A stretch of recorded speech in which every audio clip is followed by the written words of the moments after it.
sorry, that's for a Democrat show. Let me know when you're ready.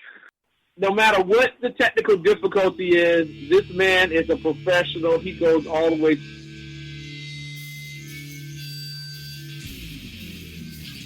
What you represent to them is freedom. Was an extremely great conservative commentator. We're tearing it up on Wednesday night. This is awesome. This will allow me to retort. Well, this is Jersey Joe for the Reaver of Common Sense show. 8 p.m. on shrmedia.com. Actually, I just totally screwed up. This show contains language that some viewers may find offensive. Listener discretion is advised. And now on to the show.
Well, that was awfully fun.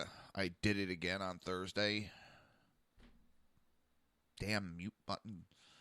I got to figure out this mixing board a little bit better so I can do things easier.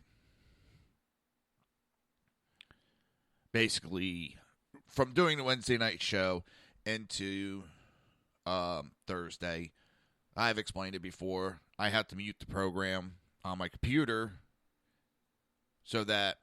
Hi, Cal. So that me and Dean can talk during the commercial breaks. Because he's calling in. So I can still talk on the board. Through the board. I have to mute the program. So when I get on air Thursday, all the rest of the week, I'm not touching the actual mute button on the software. So, my apologies. It will be corrected in editing afterwards for uploading for future use. Yeah, I think I'm still asleep. So, welcome to the Reaver of Common Sense, people. Again, if you want to support the show, if you want a Reaver of Common Sense shirt, if you want a pocket constitution to carry with you so you always have it with you, if you want to show off your Second Amendment rights, go to reaver.one/shop. Or if you want a survival bracelet. And those that know having a survival bracelet is excellent. I actually don't wear them during the show. After I get done the show, I go put mine on. I got, of course, I make them so. I got a nice, it's like a 2.5, almost 3-inch bracelet. It's pretty neat.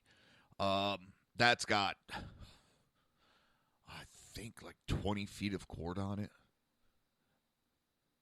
When I go fishing and if I go on my buddy's boat, I definitely bring my survival bracelets and have them on because you never know when the hell you're going to need, tie something up, rescue, anything. This paracord can take 550 pounds, I believe is the test strength. Tensile strength, test strength. Some kind of strength on it, but it's like 550 pounds. I leave all the cords inside, whereas if you go to Walmart, I know you can buy them cheaper. Yes, you can buy them cheaper at Home Depot. But what they don't tell you, number one, they're, mass-produced on a machine, and they end up falling apart on you. And they don't use true 550 paracord. So, why is that doing that? There we go. I don't know. I'm having so many issues today. On my mixer board, I have these little dials, and if sometimes same position, if I tap it, the volume on my headset at least goes down. Or I should say sometimes it goes down. But if I tap it, the volume just goes right back up to where it's supposed to be. I was going to be a smartest. Yeah, I'll be a smartest. Let me find it real quick.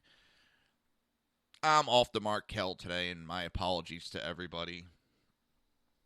I'll get on the ball in a minute.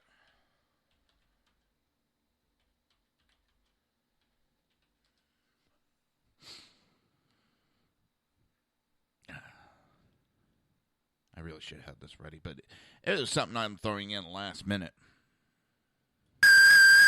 Ow. Ow. Ow. Sorry about that. Seriously, I need to get somebody in here to check my board out.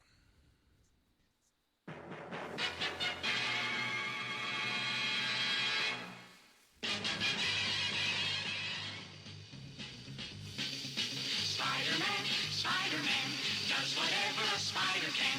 Spins a web any size, catches thieves just like flies. Look out, here comes the Spider-Man. All right, why I had to play that is, and that's the theme song for the 1960s Spider-Man cartoon, the original that I remember back in my day, too. They still use that Spider-Man, Spider-Man. I could have played Spider-Pig instead. And if you don't know Spider-Pig, it's from the Simpson movie. But yesterday, a gentleman decided he had important documents that Donald Trump had to see. So his brilliant idea is, I'm going to scale Trump Towers because I can get to Donald Trump that way. It's taken me forever to go up the tower. It's not like once I get close, they're not going to remove him from that area. I forget. He didn't get all the way up or anything, but he got a pretty decent way up. And they ended up, it was like a ventilation area or one of the windows, something they took out. And they jacked this guy up. It was funny as hell. They grabbed him, yanked him, and he went head first in there, and they were not happy. And I don't blame him. He put a lot of people at risk for doing this. Because they're trying to rescue, maybe not rescue is the right word, but, if he would have fell, there would have been lawsuits against Donald Trump because of this guy's idiocy.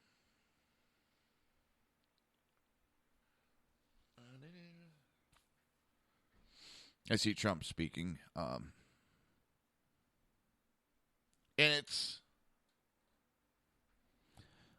I don't understand America nowadays. Because, yeah, he went and did it, whatever. But like I said, if he would have actually fell off that building and got severely injured or died, they would have started a lawsuit against Donald Trump. I'm just like, what the hell? And that's what I mean by the world's going nuts and all that today. Hold on. Ugh.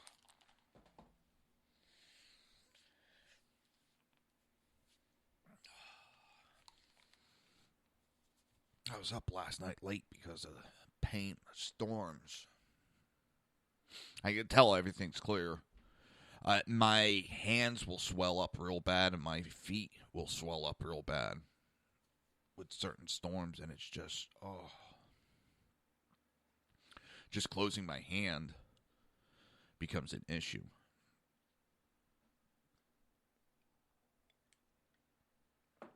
But, yeah, so he decided to climb up. I was impressed. He got pretty far, and he was pretty smart with his climbing. It's actually not that exhausting what he was doing. I mean, it's tiresome, but it's not that exhausting.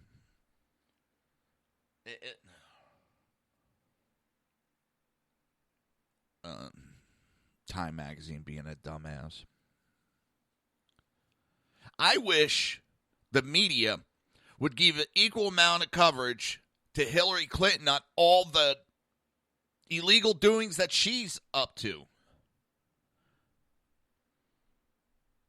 I mean, and call her out on her lies. If they did that, and they did what they do to Trump, I would not have a single issue with it if they did it 50-50.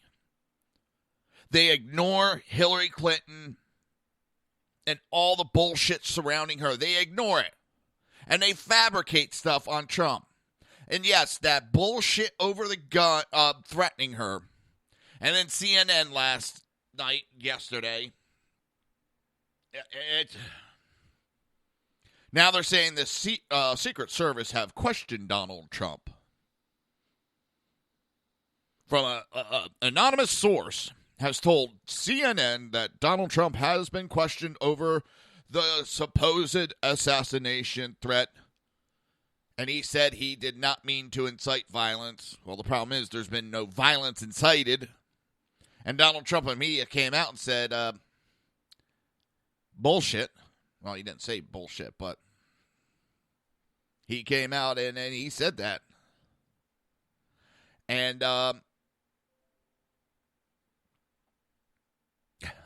thank you, Sean. He's like, no, nobody from Secret Service has contacted him. And I was shocked when I heard it because there was no threat. Zero. Zilch. None. Because if they want to investigate that one, then they should be investigating Will Smith on a Nazi Germany Holocaust type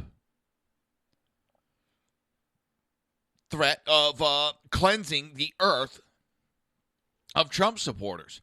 That was, to me, a Nazi Holocaust type threat.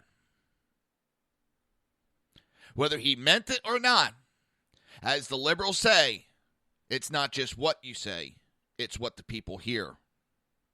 And I couldn't believe that one. You're responsible not just for what you say, for what the people hear. What? You dumbasses.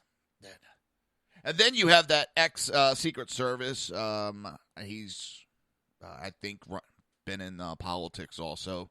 He was on CNN with Don, I am a racist lime, and he tore into Don Line. He ripped him apart. I loved it. It was funny as hell.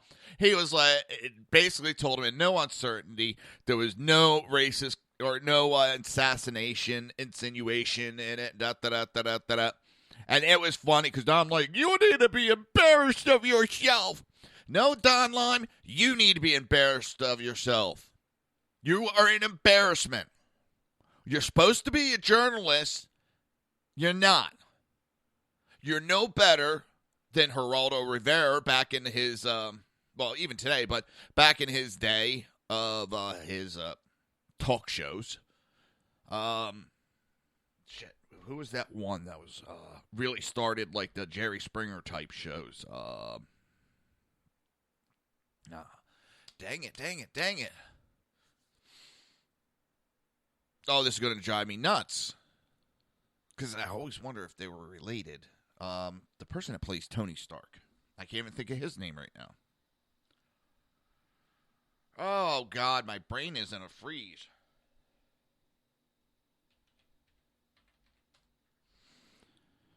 Give me a second.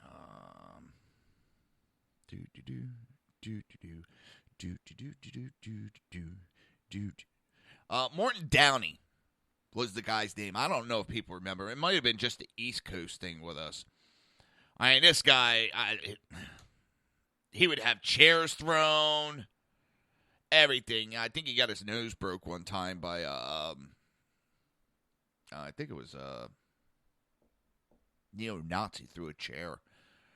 But it's that is done. That's a lot of the media nowadays. They are not journalists anymore. They're talk show hosts. Even on Fox, MSNBC, NBC, ABC, the whole alphabet soup, they're goddamn talk show hosts. They're no better than Jerry Springer show.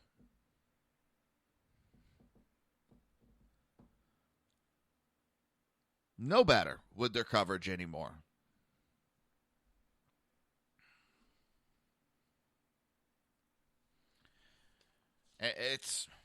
I'm sorry, they are no better than Jerry Springer show with the coverage that they're given.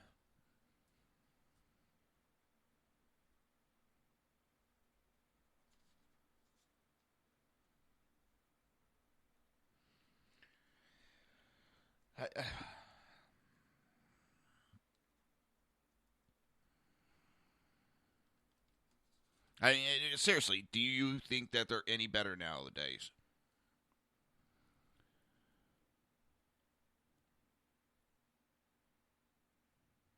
Because I don't. I really don't. They go for ratings, and I understand that they're worried about their jobs. They're worried about money. I can understand that. But there is a fine line that they crossed anymore. And once you cross it, you really can't go back. You can't go back.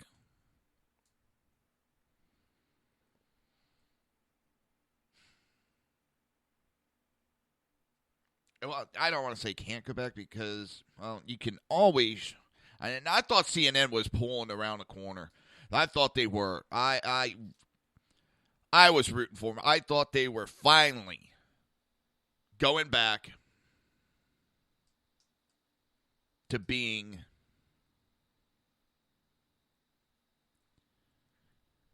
a news agency.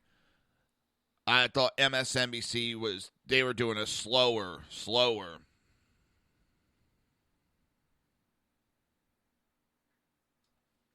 on 1 second.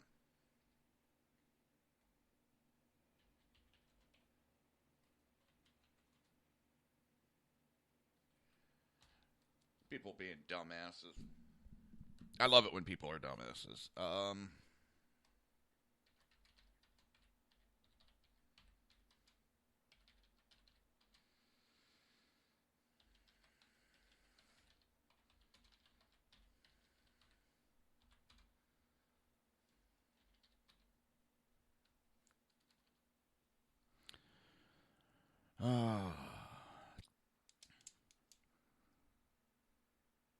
They think they got me on Twitter because 50 GOP officials warned Donald Trump.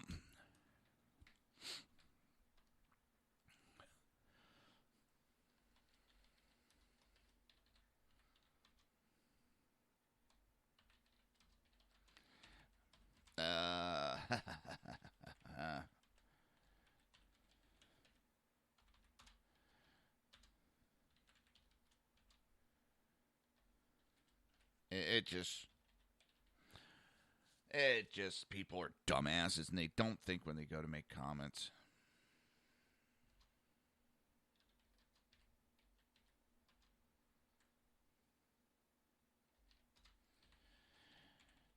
National security. Donald Trump may be bad at national security. Hey, jackasses. Psst. We know Hillary Clinton can't handle national security. Dumbasses. I mean, seriously. What is wrong with these people?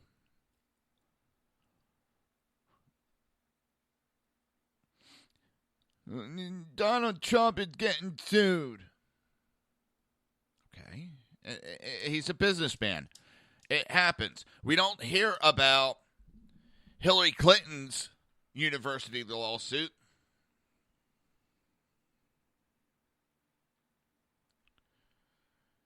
We don't hear about that one.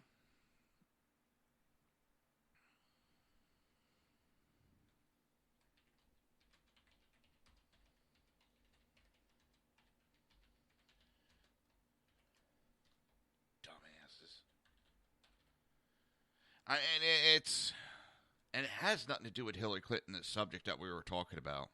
Making fun of the president, I was.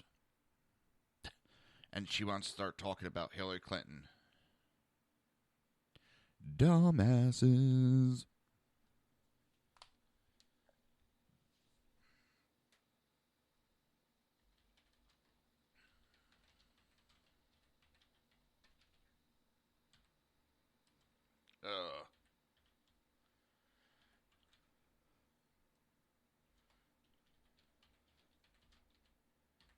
I'll be done in a minute. I apologize. I just love smacking idiots down.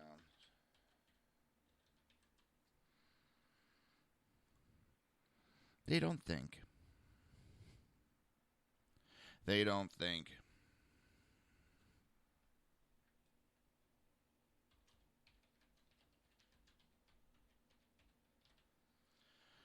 And this woman, her icon picture is President Obama with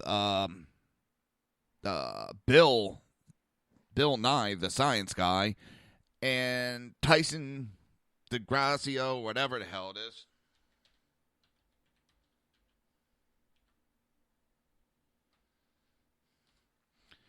But number one, Bill Nye, the science guy, is not a real scientist. And he's giving scientific advice to the president. A TV show actor, basically. The guy's not a real scientist. And oh my God. Oh my God. It's Bill Nye, the science guy.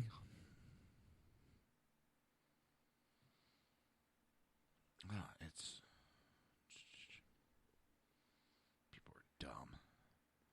Then they sit there and try to think that, oh my God, I'm so witty. Look at me.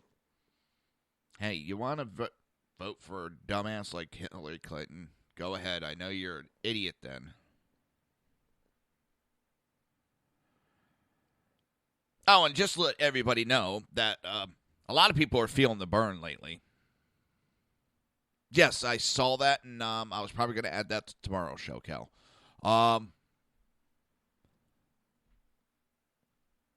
Yeah, so everybody's feeling the burn real good. First of all, he gave his support behind Hillary, and they gave him an airplane. I guess there was some money involved because he just bought lakefront property, $600,000. It's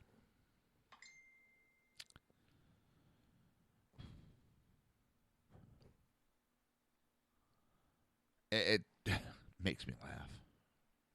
Oh, feel the burn. Yep, a lot of people are feeling the burn as he sold them out.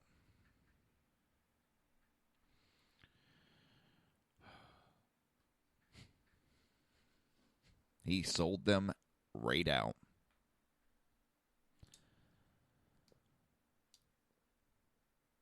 Yeah, I've seen that. That's friggin' hilarious. Obama's teleprompter freezes. And then, I mean, I'll sometimes I'll do a little, because I'm trying to think.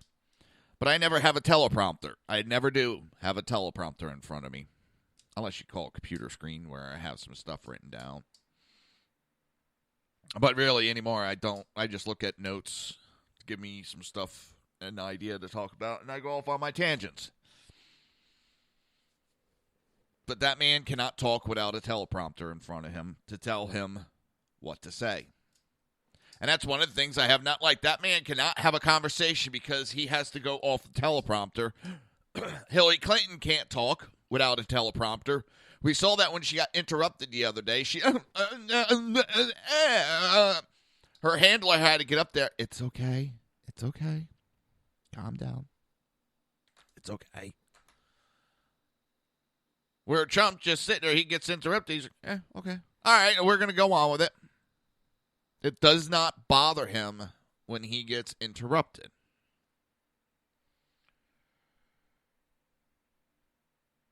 So, but hey, guess what time it is? That's right. You're listening to the Reaver of Common Sense right here on SHR Media, High Plains Pundit Radio, ICRN Network, Red Nation Rising, YouTube, Spreaker, Spreaker. First time I heard someone say it, I was like, can't they say speaker?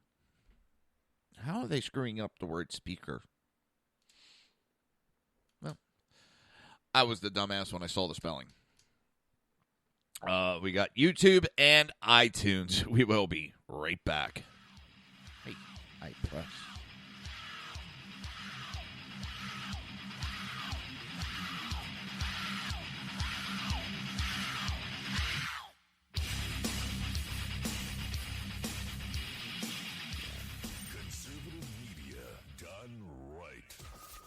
Listening to the SHR Media Network.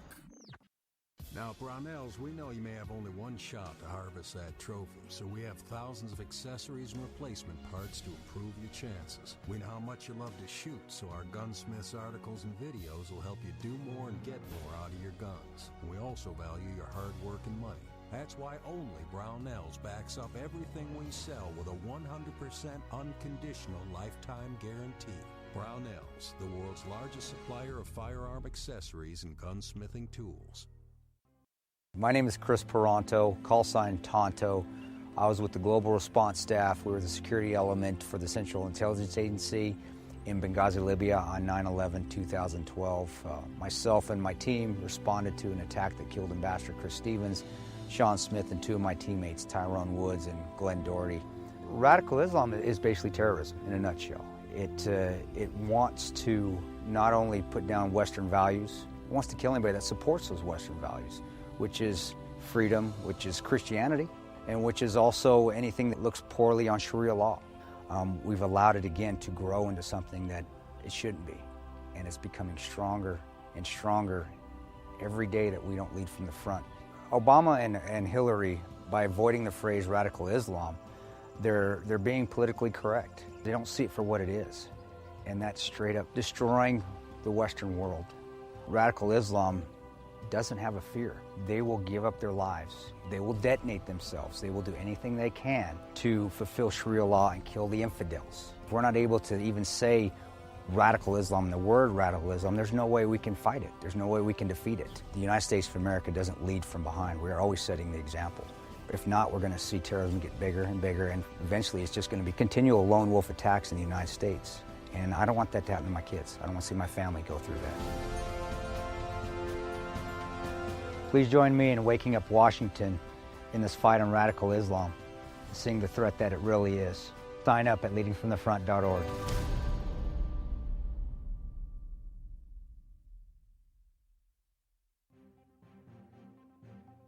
Breaking news. According to the latest report coming out of SHR Media, a merchandise store to support both the Reaver of Common Sense and SHR Media has just been unleashed to the general public.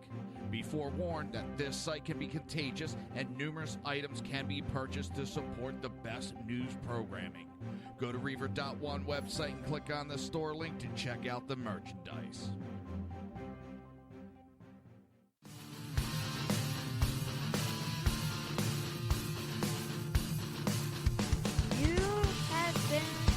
Listening to Reaver of Common Sense, hosted by my dad, Jersey Joe.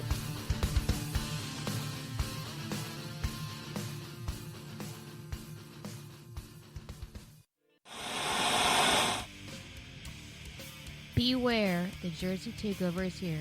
Every Monday through Friday, 11 a.m. to 1 p.m. Eastern Standard Time. You can catch the Reaver of Common Sense show, hosted by Jersey Joe, right here on shrmedia.com and highplainsdailynews.com. Only Jersey can deliver hell like no one else, so consider this your fair warning.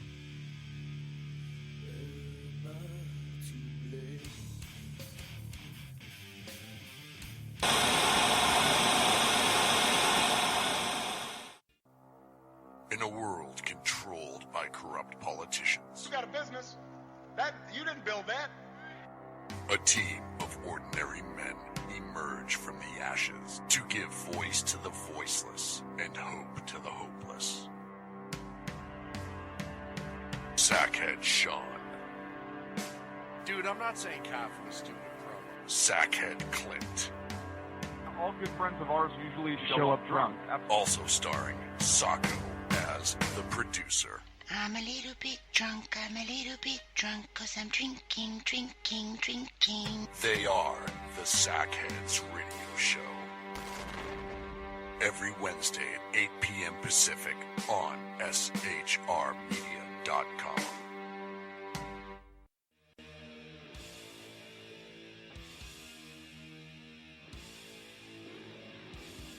Every Wednesday night, 8 p.m. to 9 p.m. Eastern Standard Time, you can catch the Southside Mutt Show with its hosts, the Jersey Boys, Jersey Joe and Crash, right here on SHR Media and High Plains Pundit Radio, where we will be digging up the dirt.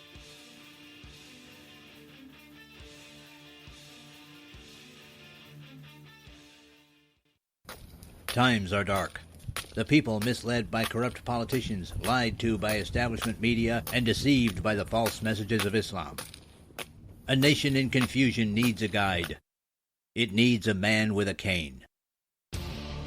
I'm Dave Milner. Join me on Spreaker, SHR Media, High Plains Talk Radio, Live Rebooting Liberty, and YouTube for a unique brand of commentary on the unpleasant blind guide.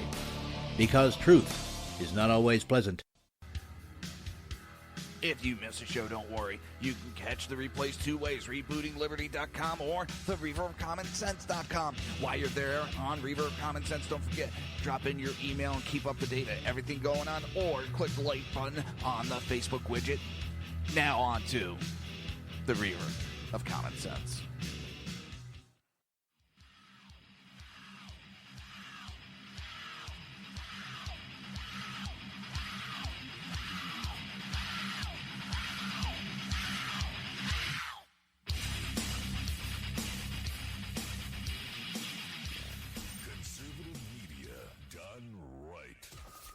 Listening to the SHR Media Network.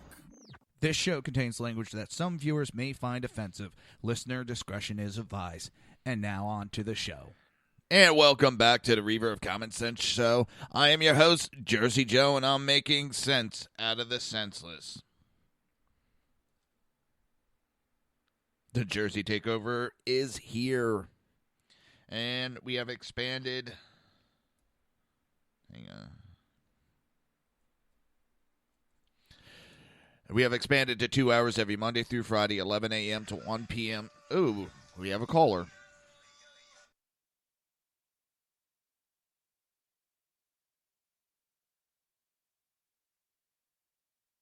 All right, we're going to have a special guest. I got to plug him into my system, so hold on one second while I do it. You ready, Kel, for this?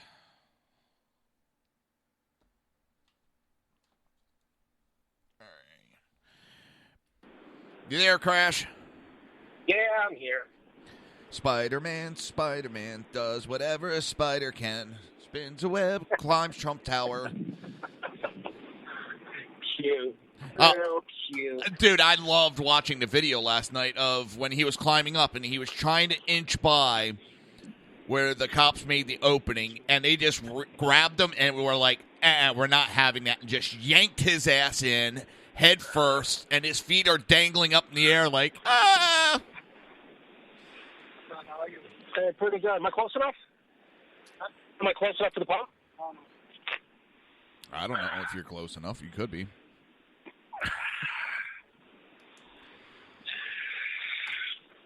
So, hey, what do you expect? You call in and you start talking to somebody else. Of course, I'm going to mess. Can I get 20 regular credit? Oh, that's right. He's in New Jersey. He's special. He doesn't have to pump his own fuel. Us peasants down here in Florida, we get out and pump our own. So a little tidbit just came up that I was going to talk about. First, let me finish, actually, since I'm just coming back from break. If you want to support the show and support SHR Media, go to reaver.1/shop. Pick yourself up a T-shirt. Survival bracelet, pocket constitution. We got a lot to choose from. Many huge selection of bracelets, colors, combinations. I mean, you can go one color, two color.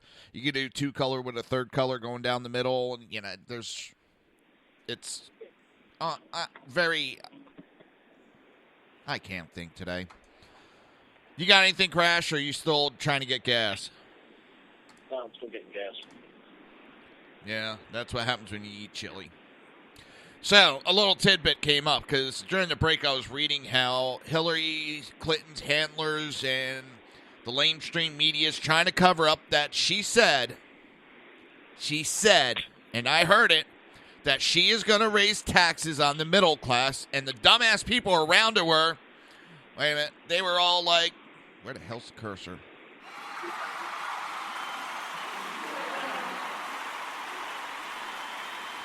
I'm going to raise taxes on the middle class.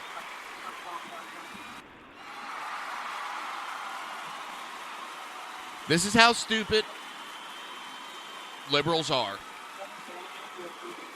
Okay, she's going to raise taxes on you people. I mean, come on.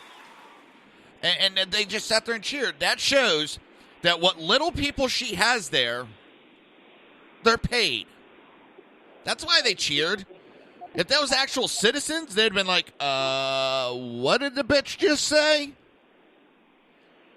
And they would have walked out on her. But, because she can't get people to show up to her rallies, she comes and pays actors like they had to do at the DNC. They had to have people come in and be paid to be at the DNC. And a little tidbit, because now they're like, oh, well, the mic didn't pick up. She said what is it they're trying to say, are not. She's are not going to raise taxes as compared to, wait a minute, I don't even know where the are not came in. She said she is going to raise taxes on the middle class. And it didn't pick up the not. She didn't enunciate it right. The sun was shining in her eyes, and it made her misspeak. The rotation of the earth, and I'm serious, the Politico factor and all these liberal mainstream medias are trying to come up with every excuse they can. But here's a little something for everybody. With her saying that she's going to raise taxes on the middle class, she has voted for it 25 times to raise taxes on the middle class. So her vote. I think my favorite was something about her, her anus wasn't in line with somebody, whatever. That was one of the funniest clips I've seen. And sorry about that. I am back now. I forgot that I needed to get gas. It's okay. Go ahead. Go with your jokes. No, it's serious. That's what I don't know if you heard. I was talking about there's been a lot of accusation that she pays people to go to her rallies because she can't get the people. There was like 3 rallies here in Florida they had to cancel. And they won't give a reason, and there's a lot of people saying nobody signed up for it. And her other rallies kind of prove that. It wouldn't surprise me one bit if she's paid. I mean, a lot of the protests with the BLM, a lot of these standoff things. I mean, the one where they blocked the highway in Arizona to a Trump rally. I mean, a lot of people showing up to this stuff, they're paid. They're paid to be there. I mean, they're being paid by somebody George Soros, to support a certain cause or to cause, incite people to, do certain things. I'm not saying Crash, violent, the funny part is they are not even hiding that the money's coming from the Clinton Foundation or that the money is coming from George Soros. They're able to backtrack it. It's been proven. You have the leader Del Rey or whatever the hell his name is, leader of the BLM. The house that he's staying at is financed. He's living in almost a mansion, this big-ass place, and it's paid for by George Soros. No shit. Oh, he has a job with Baltimore Board of Education. The man's been arrested about 5 times now, but he works for Board of Education. He's missing days left, right, and center, and he gets paid like $190,000 a year. And he got the job after he burned down Baltimore. Aren't liberals great? But yeah, I know you don't keep up on a lot of stuff. I don't know if you know who George Soros is, but he's one of the richest men on the face of the earth. He has admitted he is the one that's financing the Muslim invasion in Europe. He's been financing that whole thing. He is a Jewish man raised in Nazi Germany, where he was helping and selling out fellow Jews. He was selling them out to the German Nazis. If that tells you what kind of man he is. I was going to say, not was, is. And essentially, he's selling us out. Yeah. I mean, but yeah, she's voted 25 times to raise taxes, not to jump. And they want us to believe that it was a misspoken word. Yeah, the thing is, and with that, okay, could I believe that it was a mistake or it was a misspoken word? I could, if it wasn't for the fact that she's been caught lying so many damn times. She's been caught in so many lies, and she's constantly backpedaling. She's got no credibility. So I don't believe a damn thing she says that comes out of her mouth. And the only thing I believe she's going to do is I truly believe she will do whatever she wants to do to serve her own personal interests and those interests of the people that kiss her ass or pay her or whatever. Well, it just came out. I believe that's what she will do. That's all she's going to do. The 30,000 missing emails, some of them have popped up. The private companies that had them were like, they're not missing. We have them. Here you go. And it's the State Department. When she was the head of the State Department, it was a pay-to-play with the Hillary Clinton Foundation. You know? And that's what it will be as president. It will be pay-to-play. She's done it multiple times. Pay-to-play, yeah. I just,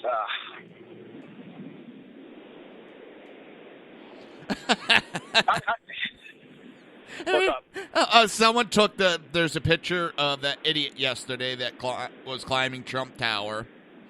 And it says that he has informed police he plans on climbing the Hillary Mountain of Lies next. That one's going to be a feat. Yeah, that's gonna be an exceptionally hard climb. I mean, because I'm sure it's also covered in shit.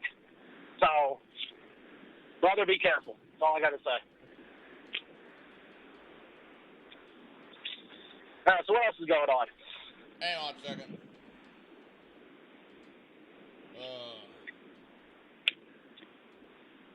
Dude, your daytime show sucks. It's so boring. Up yours. Actually, I've just been going on tangents today, and one of the things I want to bring up, because you got so many people who are like, I don't like Trump, so I'm going to vote Gary Johnson, the libertarian. We're going to have him win.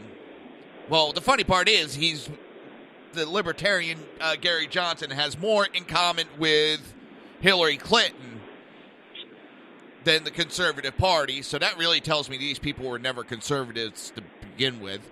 I mean, he's pro-marijuana, he's pro-abortion. I mean, libertarian, as they say, they're pro-everything. They don't want government regulation on anything, and pretty much you do what you want and all that shit. Well, here's the thing, and I said it before, and I got told no, I was wrong. I just happened to look it up, and I'm on the main Libertarian Party website, which is lp.org, and it has a map of the electoral ballot access. They only have access to 39 states. They're fighting to try to get on the 11 other states. So as of right now, it would be a battle and a half for them to actually win the presidency. So the only thing they're doing is fucking up the votes for the main candidates. Yeah. And and sometimes that's the strategy. No, that is the strategy. What they're hoping is they can block the vote of either Hillary Clinton or Trump getting to 270. Then it goes to the House of Representatives, and then they feel that the House will appoint a president that's more conservative. Well, the problem is that they're not realizing is the House can get flipped over to a Democrat Party control. Then the Democrats would be nominating who the president is. These dumbasses aren't thinking it all the way through because they're like, the Republicans have control. They may not, you dumbass. I get the biggest kick out of that. Yeah, anytime that, they're like, oh, see, everything's going to be bad or everything's going to be great because this, my party's got control or your party's got control. Well, yeah, but that's a short-term control. I mean, it doesn't stay around forever. No, I think... But people think that it does. Like 75% of the House seats are up for election at this cycle. I mean, I forget the exact number, but hang on, let me...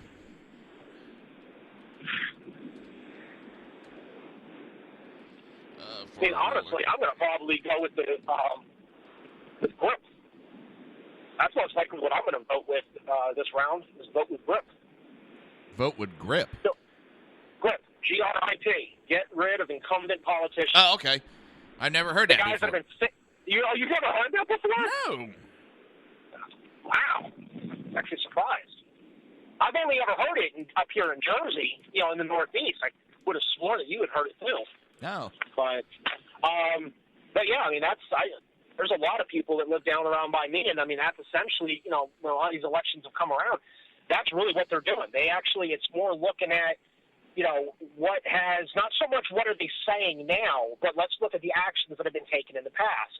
And a lot of people are just getting so fed up with these politicians saying whatever they have to say to get the job and then sitting on their freaking high horse and either dictating or not doing a goddamn thing. So fine, I'm going to vote your ass out of office. We'll get somebody new in there, and we're going to prove that if you're not going to do your damn job, you're going to lose your freaking job.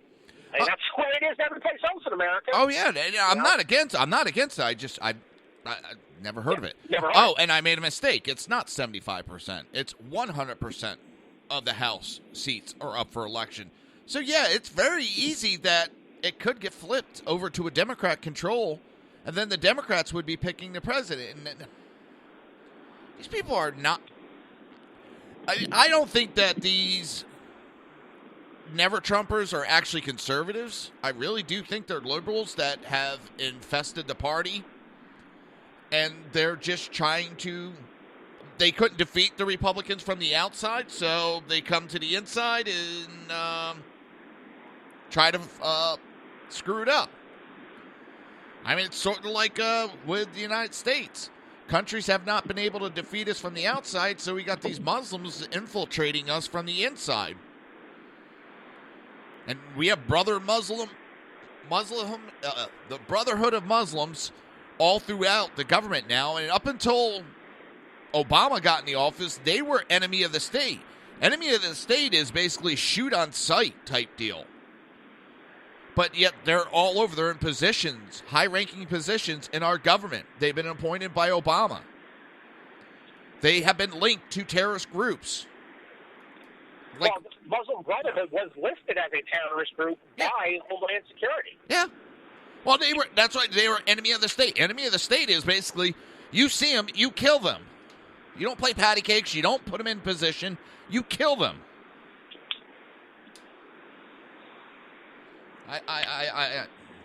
We've been in, basically infected from the inside. Yeah. And I mean, really, that's what it is. Yeah. I mean, honestly, it's been proven in the past. I mean, that's why, the whole thing with, like, the Cold War and, us going back and forth with Russia, back then. we both knew head on, head to head, it's going to be a stalemate, or there's going to be way too many losses for it to be acceptable. So how do you take down the other side? You gut them from the inside out. Oh, Abraham Lincoln said it. Our country will never fall from the outside. It will fall from the inside. Uh-huh. Well, it's... I look at it this way, very simply. You want to take down a building? You don't put the explosives on the outside of the building. You put them on the inside. You rip out the center of it, the outside's going to crumble. Yeah. That's all there is to it. And that's what they're doing. Honestly, I think that's a lot of what's happening in this country. We're falling apart as a country because of that, because we're being pulled apart from the inside out. I mean, whether it's, these organizations or it's just our own freaking politicians being Nimrods or a combination of all the above. But if we don't do something to fix it, we're going to be in a hell of a lot more trouble than we are now. People think it's bad now. Just wait. Oh yeah, it's just yeah.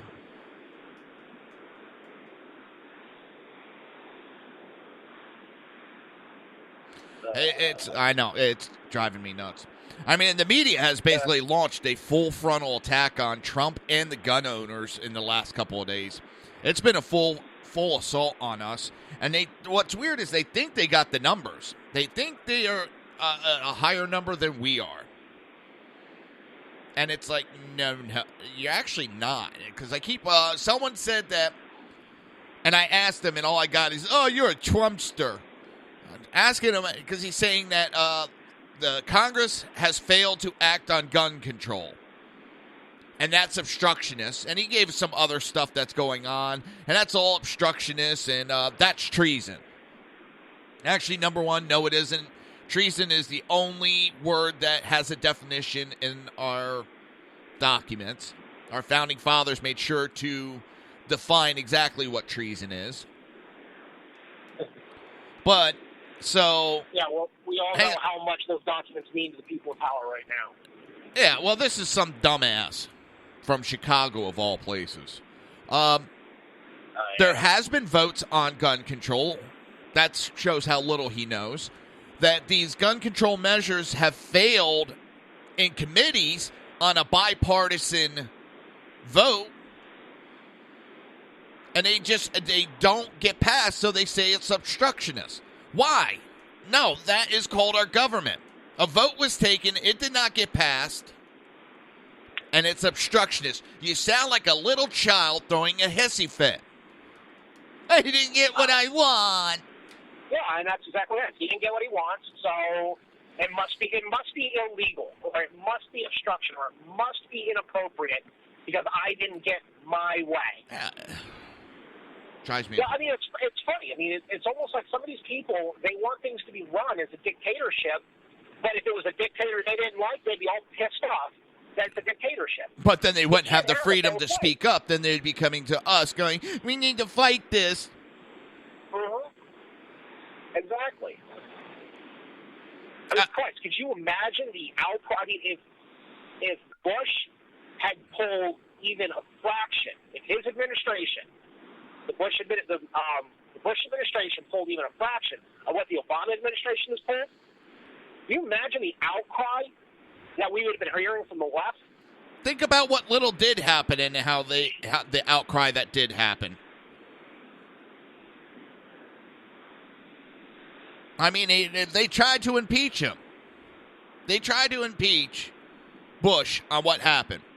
But they said if we tried it on our end with all the bullshit that happened, that would be racist. Mm-hmm. Well, honestly, that's the one that, I mean, it's just, I get sick of hearing it. I mean, honestly, I just laugh about it. You know, you get it from a lot of people. You know, you disagree with Obama, oh, you're racist. You disagree with Hillary, oh, you're sexist. No, I'm not. I'm allowed to have a fucking point of view. It has nothing to do with their gender, with what gender they identify as, or what race they identify as. Maybe politically correct. It has nothing to do with that. It has to do with I don't agree with them. I get so tired of that. Oh, you have a different opinion. You're a racist. No, I'm not. Honestly, I just laugh. I just laugh at it now. Well, I turn around and I tell him, if you got to scream racist, I've won the conversation already. It's a badge for me anymore. You want to call me a racist? Hey, that shows me that you are too dumb to even go on. I'm trying to find pretty it. accurate. White supremacist groups see Trump bump. White supremacist groups still out to get President Obama. That's this dumbass post. The white web, talk of Muslim terrorists attacking U.S. are covered for white supremacists to unite.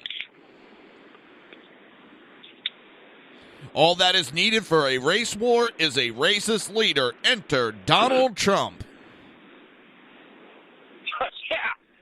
Yeah, that's rich. I know, and what's funny is they're not even original with the arguments because they're using the arguments that we used against Obama, and they're just like, we're going to use this against Trump. We're just going to recycle them. We don't have the brains to come up with our own thoughts. The funny thing is, what they keep calling, every time what they keep saying Trump is being racist about, it's not a freaking race. Look at the goddamn definition of race. I know. So, I mean, honestly, you've already proven your ignorance, and you've lost. Okay? I mean, you came to the fight unprepared. That's all there is to it. You know, you can't rewrite things just to suit your own narrative. It's just pathetic. Oh, I'm reading. This guy is such a... They talk about tinfoil hat. This guy needs a fucking tinfoil hat. Sad how conservatives start zombie lies to discredit politicians they hate. What? You heard me. Sad how conservatives start zombie lies to discredit politicians they hate. This guy's got like a hard on. Everything's white supremacist, white supremacist. Donald Trump emboldens white supremacist group with racism. White Americans in denial of hate-filled Americans. White Americans are uniquely affected by hate speech. Needless to worry about Islamic invasion, whites are killing.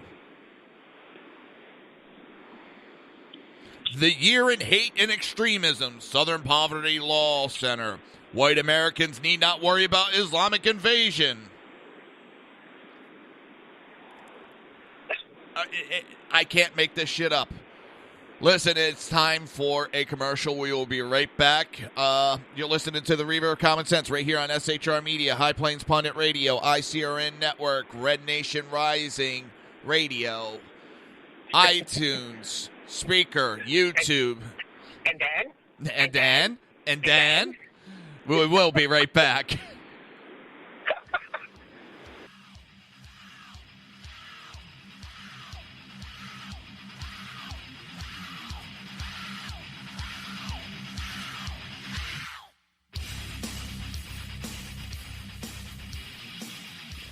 Conservative media done right.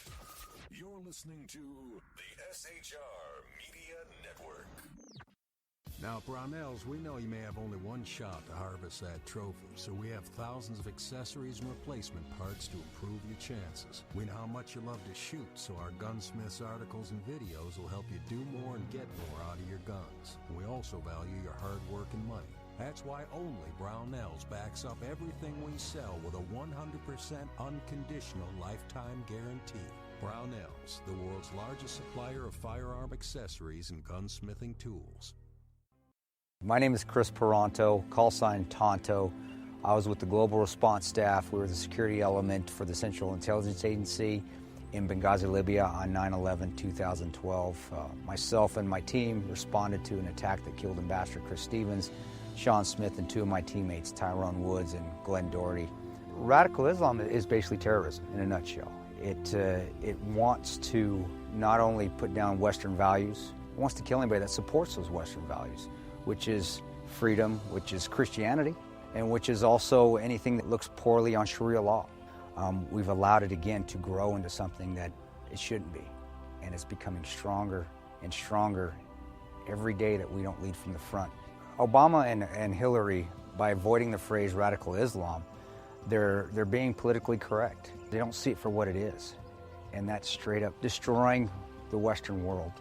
Radical Islam doesn't have a fear. They will give up their lives. They will detonate themselves. They will do anything they can to fulfill Sharia law and kill the infidels. If we're not able to even say radical Islam, the word radical Islam, there's no way we can fight it. There's no way we can defeat it. The United States of America doesn't lead from behind. We are always setting the example.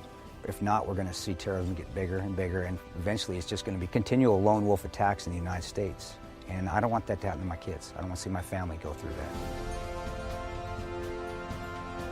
Please join me in waking up Washington in this fight on radical Islam, seeing the threat that it really is. Sign up at leadingfromthefront.org.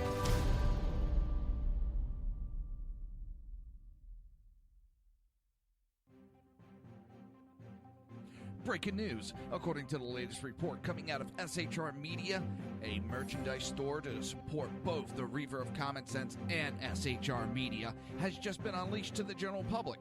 Be forewarned that this site can be contagious and numerous items can be purchased to support the best news programming. Go to Reaver.one website and click on the store link to check out the merchandise.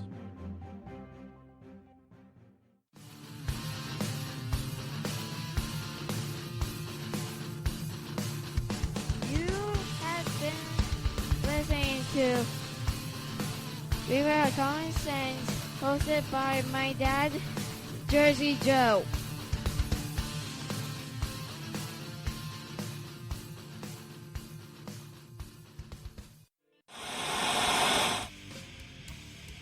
Beware, the Jersey Takeover is here.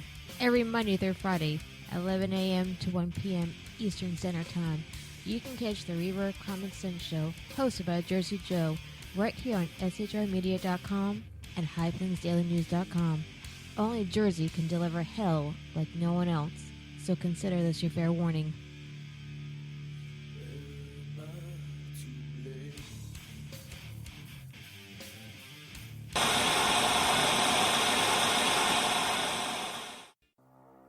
In a world controlled by corrupt politicians, You got a business. That you didn't build that. a team of ordinary men emerge from the ashes to give voice to the voiceless and hope to the hopeless. Sackhead Sean, Dude, I'm not saying cough for the stupid promo. Sackhead Clint, All good friends of ours usually show up drunk. also starring Sacco as the producer. I'm a little bit drunk, 'cause I'm drinking. They are the Sackheads Radio Show. Every Wednesday at 8 p.m. Pacific on shrmedia.com.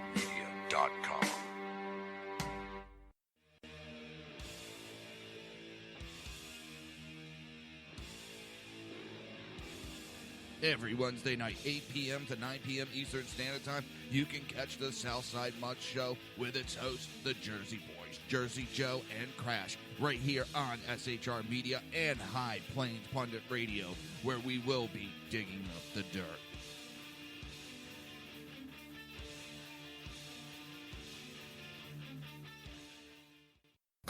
Times are dark.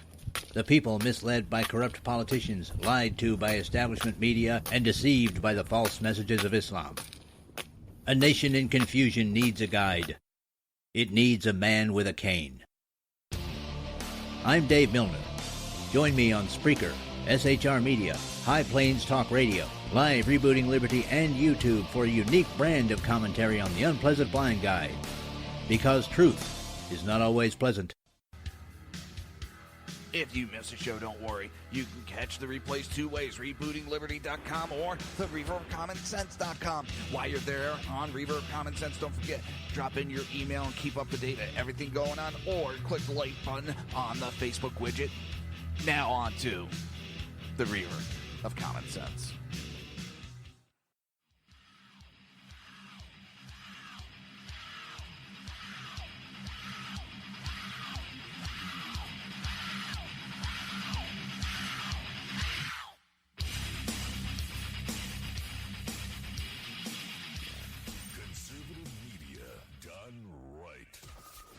listening to the SHR Media Network.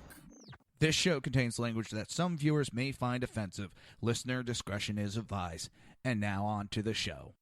And welcome back to the Reaver of Common Sense. I am your host, Jersey Joe, and we have a special guest, Crash, which I hope he doesn't because he's actually driving. So, the Jersey Takeovers here. We have expanded to 2 hours every Monday through Friday, 11 a.m. Oh, that's right. NSA could be tracking you through our conversation. Monday through Friday, 11 a.m. to 1 p.m. Eastern Standard Time. Remember to join the live chat. Just go to Reaver.one and click on the live stream. You can get in our chat room there now. It's a new way. I got to rewrite all this to make sure I don't go yipping about the wrong thing. If you want to support the show or support SHR Media, go to Reaver.one/shop. That's REAVER.ONE/SHOP. And pick up t-shirt, survival bracelet. You can get a pocket constitution to carry around at all times.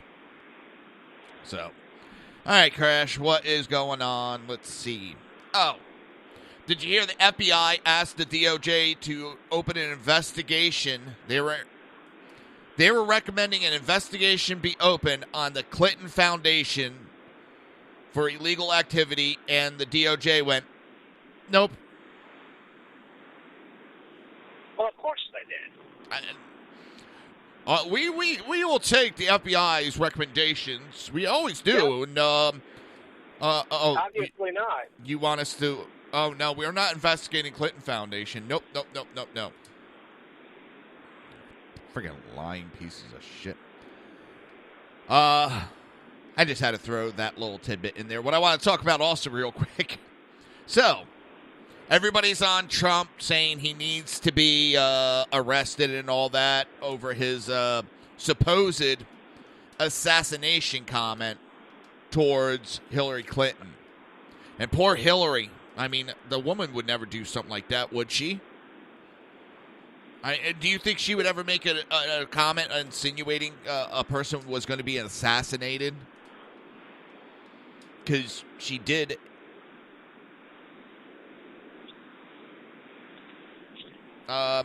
She did. Good luck getting anybody on the left to believe that. Funny thing is, it is on video where she made comments about Obama might get assassinated, so she was staying in the race. Oh, but that's okay. You know, Joe Biden hinted at Obama being assassinated, but that's okay because the left did it. The left can do whatever they want and say whatever they want.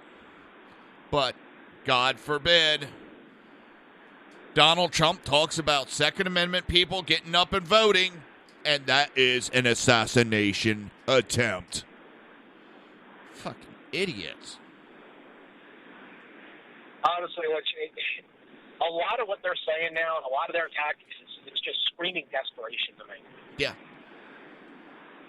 You know, I mean, the funny thing is, depending on what polls you look at, lack of a better way of putting it, they appear to be almost neck and neck. It depends on the poll, depends on the day, depends on who did what stupid thing or said what stupid thing. But just looking at the time, obviously they're worried about something. Oh yeah. Because pretty much everything they're doing, it's silly, stupid, ridiculous, asinine. And just, you know, hit whatever words you want to insert here. It's desperation to me. Oh, it is. And the polls I don't even pay attention to because they have gotten caught rigging them. And it's not theory or anything like that. They got caught rigging the polls. In one instance, they took out the 18 to 34 age bracket. They took it out so that Hillary can have the lead. I've never seen where, we're just going to nonchalantly remove an age group. Which is funny because that age group is the age group for Bernie Sanders supporters that are pissed off at Hillary Clinton, which would have slammed the polls the other way. And the other one, they overloaded the poll with Democrat voters in a high Hillary Clinton support area. So, of course, it went to a Hillary swing. They're doing it, and people ask, well, why would they falsify a poll? It doesn't help. Yeah, it does. Psychologically, Americans, actually, it's people. I'm gonna go out on a limb and say people in general. They always, not always, but they are more apt to back a winner or somebody leading. Because the idealism is, okay, well, she's up in the polls. She's going to win. Why do I even bother? I'll just vote for her and not waste my vote. So they rig these polls to make them look like someone's in the lead when they're not. Hello. Morning, sir. Good morning. Ever see, please? No. Thank you. It just boggles my mind. I mean, it's everybody thinks it's conspiracy theory for that type of thinking, but I mean, yeah, I got to get my tinfoil hat out. One of these days, I'm going to make a tinfoil hat. You should sell those on the store. You should sell those at the store. Tinfoil hats. Yeah, I've been trying to think how I can make a fedora into a tinfoil hat that actually is wearable and looks decent. Get like a cheap fedora hat and get a silver leaf. I can see somebody marketing a build-your-own tinfoil hat kit and just relabeling a roll of aluminum foil and selling it for $20. The problem is I can see people actually buying it. That's the problem. Oh, God. Oh, God. With like a little instruction on how to make it. Okay, I'm saying right now, it was my idea, so if anybody uses it, I get royalties. Oh. Oh, shit. No, but I thought about, doing like a fedora hat and just not gold leaf, but get silver leaf and gluing it on top of it. Okay. And here is your tinfoil hat for sale. I can see you wearing that on the show. Yeah, I've thought about it. Oh, hold on, we put on my tinfoil hat here. So I was like, okay, what could I do? Spray painting it? Nah, that won't look right. Oh, what about silver leaf?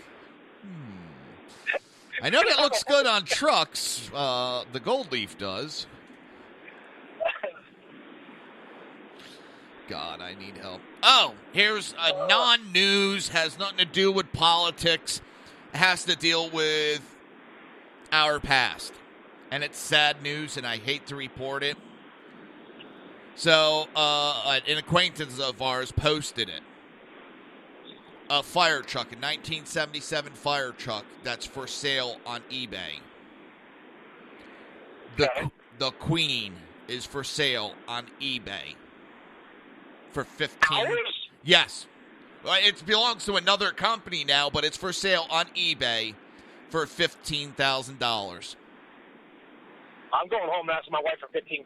I know. I'm like, how can I raise $15,000? Because to see her on sale on eBay was to me, that's just a disgrace. That great truck.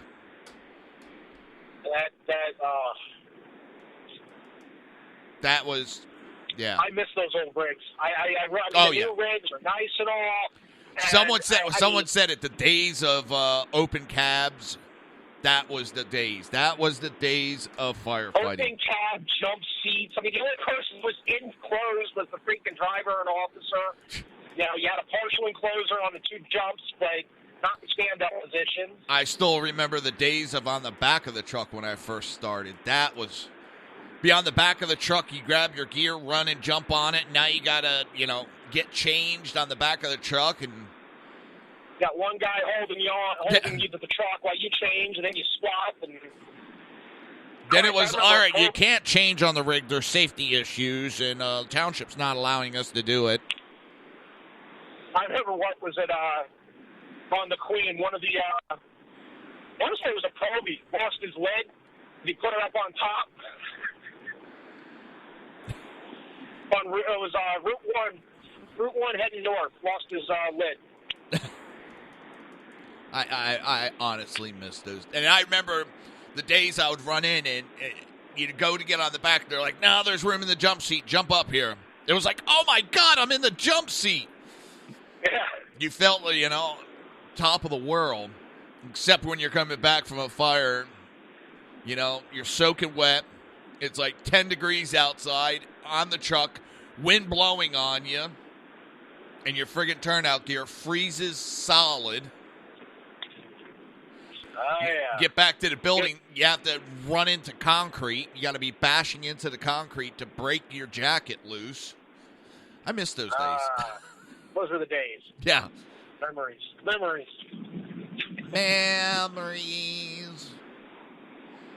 Ugh. I'll tell you what, I love those old rigs. Oh, Hey, they're just the classic. I mean, they looked good. Todd, that was firefighting. Yeah. It's now everybody's got headsets for ear protections. Everybody's inside. Oh, there's this and that, and there's all this safety equipment. You got to wear a seatbelt, and you got to do this, and you got to do that. Shit, I remember being in the enclosed cab of the Snorkel, tight up against the engine block. I mean, there was a piece of steel there, but if that truck flipped over, you were so screwed. In the little window they gave you to crawl out of, and I wasn't fat at that time. I was a big guy, but I wasn't fat. I couldn't crawl through that window. Yeah, but fucking forget it, though, if you got two people back there. Oh, yeah. And the thing is, it flipped over on the side and blocked you in there. I thought about it. All that friggin' hot oil that's going to be coming and pouring on you. Yeah, I mean, it's free. I mean, that... Oh, God, and then I'm not going to name names, but a certain operator that would turn around and put it on two wheels. I mean, God. Ride the side wheels going around the circle. I mean, he put it on two wheels. Well, he put it on the... purposely, if I knew he was driving, and I knew we were going to be going around the circle, I'd make sure I was on the other side of the fucking ring. I mean, you just did not want to be on the downside. Yeah, he would put that up on... well, actually, yeah, it's not... No, it would be two wheels. No, three wheels. Because it had the dual axle. Because it was a dual axle in the back and a single up front. So, yeah. And he would put it, even though there was two wheels on each axle on the back, he still was able to get that Snorkel up on that edge of that wheel. And he never did flip it. It's almost, I mean, you almost want to admire the skill, like from outside and thinking back on it. It's almost like, damn, I mean, if he's doing that on purpose, that's a hell of an operator. But when you're riding that damn thing, that's not what you're thinking. Oh, you were closing your eyes and hoping that you didn't shit your bunker gear. Oh. I miss those days. I really do. Going into the fires. Standing inside going, ooh, this smells good. I mean, all right, people, when me and Crash were doing it, you didn't put your mask on until you did, like, overhaul. Or if you were in danger.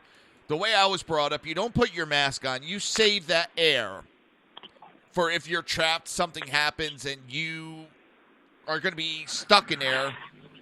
You save it for that. You don't use it for your normal firefighting time. You just do what you got to do and put up with the damn smoke. You eat the smoke and go on. Yeah, or you put. I mean, the only time a lot of times you put it on, even just during a normal operation, if it was so smoke filled, or if we knew there was toxins. That's still there. I still remember we were in a building that made brakes. And they've been making brakes there for like 75 years or something. And there was asbestos in this building. And the chief looked in the window and goes, what the fuck are you guys doing? Get your mask on. Don't you know what's in there? Huh? We're fighting a fire, chief. Put those masks on. We put them on. He walked away. Off came the mask. No friggin' hoods. Those thermal hoods we did not wear. Because if your ears started burning... That meant it was getting ready to flash over and get the fuck out of that building. That was your heat detector. Yeah. It was your ears. I remember that. I actually forgotten about that. When I started, I had long hair. I was a cocky little SOB. And they were like, fine, you want long hair? Have fun. You know, I did have the hood up because it was a cold day out. And I'm in the fire, and all of a sudden I hear this popping. I'm like, what the hell?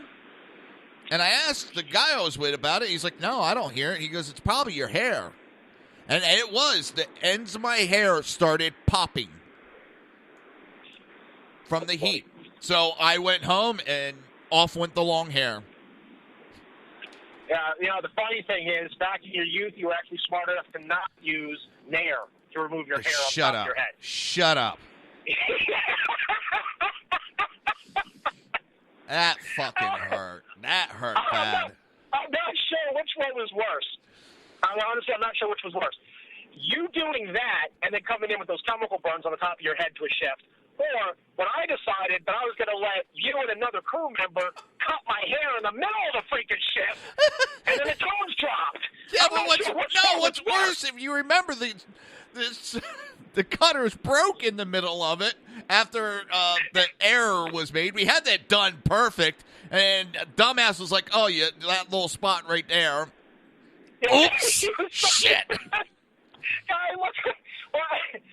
Nothing, just to give the mental image, and I mean, nothing against cancer survivors, but I'm not making fun. But I mean, that is literally what I look like. I look like somebody that had been on chemo. Yeah, but you had kind of like hair in one area and that little spot up front that was missing. I actually went to a benefit dinner, a $150 plate benefit dinner that following weekend. So only a couple days after this happened. And I actually did have somebody come up to me and ask how long I'd been in remission. Yeah, I remember your girlfriend pissed at us for it. I'm actually fine, but I just work with idiots. Yeah, but you remember driving around trying to find a store that was open that sold man. Yeah, we had to go to a supermarket that was way outside of district. Oh, God, that was... A 24-hour supermarket. Well, it's messed up. I had it done, and it was perfect, and there was like one strand sticking up, and sitting there talking, I forgot to put the spacer on it. If I had just put that spacer, we would have been done, or if that one strand sticking up, we left it. It wouldn't. Nobody would have noticed it. Oh, that was fucking funny because it was like, oops. What do you mean, oops? No, it was like, well, that has nothing to do with actually shake your entire head. Dumbass. Oh. What was that Pauly Shore movie in the Army now? All right, we're going to head to break, and when we come back, we're actually going to try to get some news done. I got actually some things on guns I want to talk about. You're listening to the Reaver of Common Sense right here on SHR Media, High Plains Pundit Radio, ICRN Network, Red Nation Rising Radio, YouTube, Speaker, iTunes. We will be right back.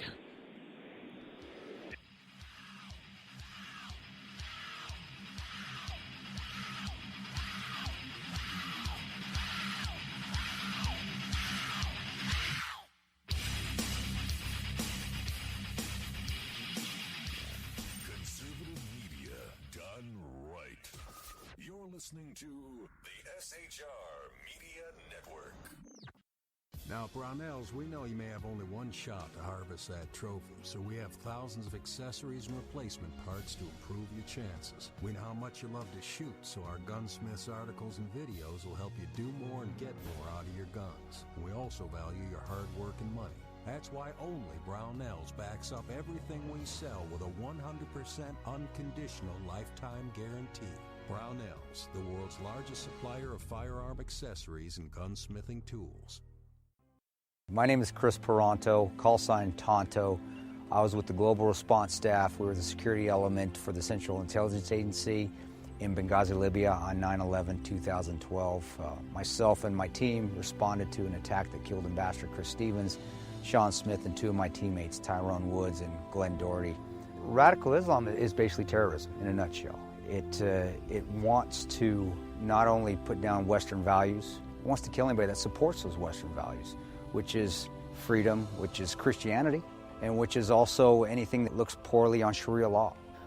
We've allowed it again to grow into something that it shouldn't be, and it's becoming stronger and stronger every day that we don't lead from the front.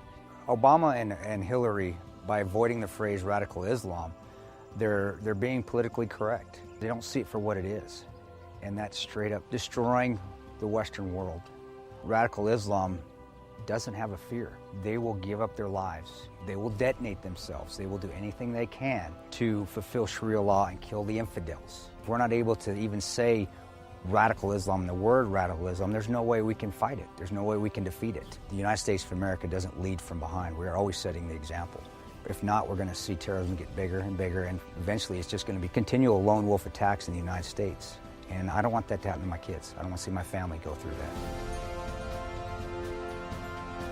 Please join me in waking up Washington in this fight on radical Islam, seeing the threat that it really is. Sign up at leadingfromthefront.org.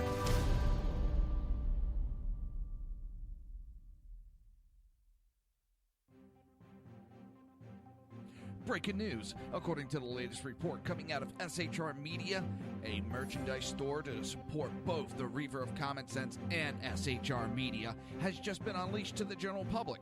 Be forewarned that this site can be contagious and numerous items can be purchased to support the best news programming. Go to Reaver.one website and click on the store link to check out the merchandise.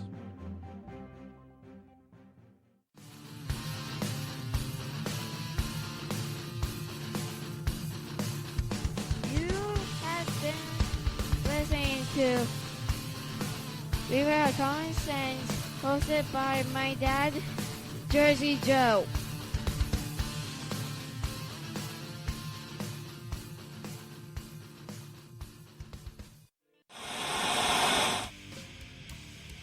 Beware, the Jersey Takeover is here. Every Monday through Friday, 11 a.m. to 1 p.m. Eastern Standard Time. You can catch the Reaver of Common Sense show, hosted by Jersey Joe, right here on shrmedia.com and highplainsdailynews.com. Only Jersey can deliver hell like no one else, so consider this your fair warning.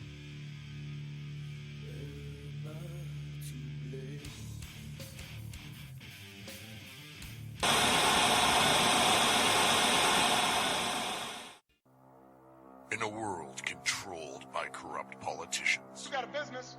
That you didn't build that. a team of ordinary men emerge from the ashes to give voice to the voiceless and hope to the hopeless.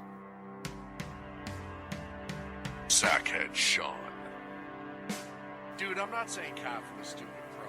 Sackhead Clint, All good friends of ours usually show up drunk. also starring Sacco as the producer. I'm a little bit drunk, I'm a little bit drunk, 'cause I'm drinking, drinking, drinking. They are the Sackheads Radio Show. Every Wednesday at 8 p.m. Pacific on shrmedia.com.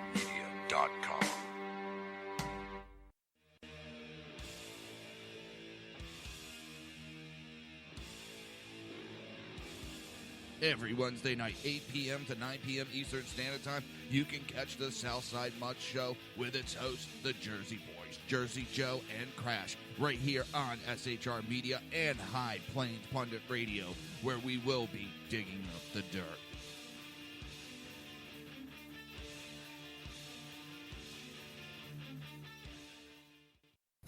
Times are dark. The people misled by corrupt politicians, lied to by establishment media, and deceived by the false messages of Islam. A nation in confusion needs a guide. It needs a man with a cane. I'm Dave Milner. Join me on Spreaker, SHR Media, High Plains Talk Radio, Live Rebooting Liberty, and YouTube for a unique brand of commentary on the unpleasant blind guide. Because truth is not always pleasant. If you miss a show, don't worry. You can catch the replays two ways, rebootingliberty.com or the reaverofcommonsense.com. While you're there on Reaver of Common Sense, don't forget, drop in your email and keep up to date with everything going on, or click the like button on the Facebook widget. Now on to the Reaver of Common Sense.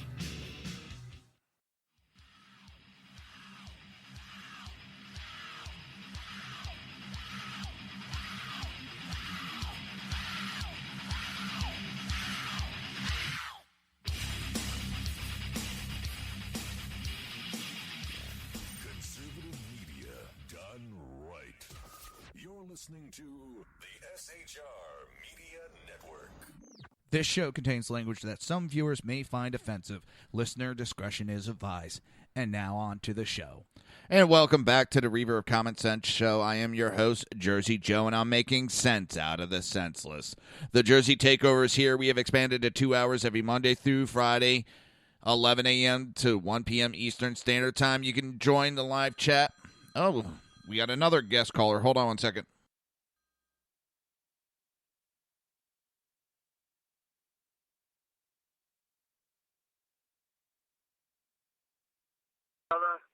Hey, we got another guest caller. We got Sackhead Sean. Good morning, Reaver Rights. How are you, brother? I'm doing good. How are you doing, sir? Well, it's one of those things. Morning after my show, I figured I'd take it nice and easy. Figured how much worse can it get? Then I opened the news and realized that our government, and I'm not shocked, but our government lied to us about the threat of ISIS. No. And intentionally manipulated intelligence reports, essentially, to make, it seem a lot better than it really was, and paint them as the JV team as the president tried to. And it's, of course, in the midst of the complete destruction of our higher military command, removal of key people and replacement with Obama's people, et cetera, et cetera. Joe, I'm angry, but I really wish I could be shocked, and I can't be shocked. I know. It's something that it's becoming way too often with our government, and they're putting us at risk, and they don't give a shit anymore. They're not trying to protect us. They're actually putting us in danger just so that they can get reelected. Yeah, it's to protect themselves. That's the amazing part. I mean, listen, there's nothing more than the fact that the threat from ISIS was ignored, the birth of ISIS was ignored. They didn't know what to do, so they did nothing at all, just like we saw in Syria and some other places. And then ISIS started to grow, much to their chagrin. And instead of coming out and saying, hey, we have to deal with this problem, they came out and told us it was a JV team, and, we'll deal with it. ISIS is contained and Al-Qaeda's on the run, and then we find out none of that's true. And now we have this investigative report by Congress that shows that. I want to be more shocked than I am. But one thing that does, and it doesn't shock me either, and I don't mean to, it's not changing subject, but it is. If you notice, the media is more in an uproar because Donald Trump said that Obama was responsible for ISIS. They're in more of an uproar than that their government covered up how dangerous ISIS actually is. Right. And you know what? Again, perhaps it's a choice of wording that isn't popular, but the reality is he did very much, maybe not complicitly, maybe not because I don't believe that, but he very much, his inaction led to the growth of ISIS and the rising threat of Islamic extremism as we've seen it today. I mean, yeah, he may not have been over there going, guys, let's start this organization. We'll call it Islamic State. No, he may not have done that, but you can be starting a group by going, you know what, we're going to pull out of Iraq because it's going to make me look better. Who cares about what it's going to do in there? Let's arm this group and help them become strong while not worrying about what their ideology is. And that, I mean, it's being proven. That's what happened in Benghazi. They were running weapons, arming them, and it ended up being ISIS we armed. So, yeah. I would rather have a candidate that, I don't mean to cut you off, I would rather have a candidate that comes out and says, hey, this is what's going on, this is what I think, than one that, maybe, but maybe not. You know what I mean? Well, Joe, how many times have you and I talked on the air, off the air, etc., and said, 80% of Obama's problems is his dishonesty with the public. Yep. And agree or disagree with his policies or whatever, if he and the administration was more forthcoming about their mistakes, that every administration has its follow-ups. Yeah. And that's very common. Nobody's perfect. And nobody expected this guy to be perfect. His biggest problem is when something goes sideways, he blames everything but the administration. And then eventually you find out that more often than not, his administration was at fault on some level, and there's no ownership of or responsibility. It's just like, well, hey, we're just going to keep continuing to lie because we've already come this far, and if we change it now, it's going to look worse. It's absolutely grotesque, the level of dishonesty that the most transparent administration in history brings forth to the American people. The only thing more grotesque is the lack of outrage by a vast amount of American people. Yeah. I don't care what side of the fence you are on, and I don't care where you vote or if you don't vote. When you see time and again an administration come out and be ridiculously dishonest about its follow-ups, its mistakes, its activity, and they don't ever own it. That is a major league problem. And if you are such an ideologue in your politics that you can't address that and see it as a problem, then you have a serious issue. Look, I say it all the time, Joe. You and I have talked about it. There are plenty of things that Bush did that I was not happy about. Exactly. And I expressed very much so at the time.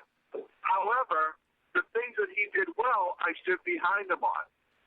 This president, outside of a couple of issuances of Congressional Medal of Honors and some housekeeping stuff, so to speak, beyond that, and I don't want anyone to think that I just thought giving somebody a Congressional Medal of Honor housekeeping. No. I said that first, housekeeping. So I just want to make sure that nobody goes crazy on me. Outside of that, he hasn't done much positive. The economy is trickling a little bit, but no more than it would naturally. We're getting in a much worse situation with our national security. Our intelligence community is a complete mess. Our foreign policy is a disaster. And all this guy has done is lie to the American people about it. And played golf. Then play golf. Hey, you know what? If he was nailing it, and I I wouldn't care. Yeah, exactly. If this guy was nailing it, he could play golf every day and nobody would complain. Well, I want to make a point that with Ted Cruz, one of the reasons I stopped supporting him is I was seeing the same thing where he was making mistakes, and all of a sudden you would hear from him, "Oh, that wasn't me. That was CNN's fault. Oh, that was some volunteer's fault." And that's why I stopped supporting Ted Cruz, because I was seeing the same actions out of him. I agree. And there was a lot of, and we nailed it a bunch of times on that. There was a bunch of that coming out of the Cruz administration that we both said, this is horrible. We talked about it last night on Satcats, but, that's why I get a little nervous when I see the Trump campaign start walking stuff back that they shouldn't be walking back, and you can see the Republican and political lifers start to get their fingers a little bit into that campaign where you're saying, hey, you know what? This guy was better off when he said something and moved on. The people loved it when he said a comment and he stood by it. And you know what? His popularity was through the roof when he was doing that. Yep. Because people respected that. They didn't have to like what he said. And I met a lot of people when at the Trump campaign up here, when I covered that 2 months ago. I don't really like all the things that he says, but I like the fact that he's honest about it, or he's forthcoming, and you know where he stands, or at least you have every reason to believe that's where he stands, because unlike this president, he's not really a proven liar. So people really like that. So you look at the comparisons. Why was Trump so popular in the left and this administration was immense? Because of honesty. And now, like I said, that's my biggest fear right now is I wake up and I'm outraged that I have an administration once again lying to me. But the last few weeks, you've seen trickles out of the Trump campaign of that Republican old guard getting their hands in, and that bothers me. Well, I think, and I've seen it a couple times where you start to see that, but then all of a sudden Trump comes out and goes, no, I ain't playing that. Homie's not playing that. And if nobody got the reference to that, I feel sorry for him. Yeah. Homie, don't play that? Absolutely. In living color, you just lost about half your audience by proving your age. Homie the clown don't play that.